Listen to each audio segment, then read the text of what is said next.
विचार आहे शुद्ध, ज्याचे आचार शुद्ध आहे, ज्याचे आचरण शुद्ध आहे, ज्याचे विचार शुद्ध आहे, तोच धर्म आहे. जर मी शिक्षक आहे तर शिक्षकांचा धर्म काय आहे तर आपला विद्यार्थी घडवणे, एक सुसंस्कारित विद्यार्थी घडवणे, आपल्या विद्यार्थ्यांची काळजी घेणे. जसं आम्ही मुलाबाळांची काळजी घेतो, आपल्या कुटुंबाची काळजी घेतो, त्याचप्रमाणे या शाळेमध्ये येणारा प्रत्येक विद्यार्थी माझा मुलगा आहे, माझी मुलगी आहे, त्याचं चरित्र घडवण्याचा धर्म माझा आहे, शिक्षकाचा. विद्यार्थ्याचा धर्म काय आहे, त्याचा आचरण काय असला पाहिजे की मी जर या संस्थेमध्ये आलेलो आहे, शाळेमध्ये आलेलो आहे, मी शिकायला आलेलो आहे, शिकणं माझं धर्म आहे. लक्षात घ्या, धर्म कर्म या जोडगोळी आहेत. कारण कर्म श्रेष्ठ असेल तर तुमचा धर्म नक्की श्रेष्ठ होतो. धर्म फक्त हिंदू मुस्लिम या प्रकारे आपण कुठल्याही प्रकारचे अवज्ञा करून किंवा कुठल्याही प्रकारचे नारे लावून धर्म श्रेष्ठ होत नसतो. धर्म हा कर्माने श्रेष्ठ होत असतो. त्यामुळे लक्षात घ्या, यामध्ये कधीही भेद होता कामा नये. ही गोष्ट 400 वर्षापूर्वी जिजाऊंनी ओळखलेली आहे. त्याच्याही पूर्वी शहाजी होऊन गेलेले आहे.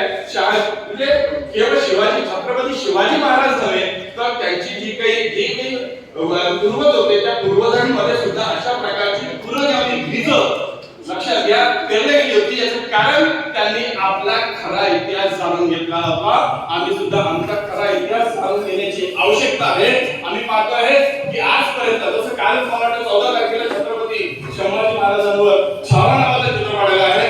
छावा चित्रपट खरंच चांगला मी पूर्ण पाहिला आहे, पण त्याबद्दल जे काही मोबाईलवरून जे काही माहिती मला मिळतात किंवा जे काही क्लिप्स मी पाहिल्या ते पाहिल्यानंतर अगदी अंगावर शहारे येतात. लक्षात घ्या, त्यामध्ये जो शेवट दाखवलेला आहे तो शेवट फक्त एकूण उदाहरणांवर दाखवलेला आहे.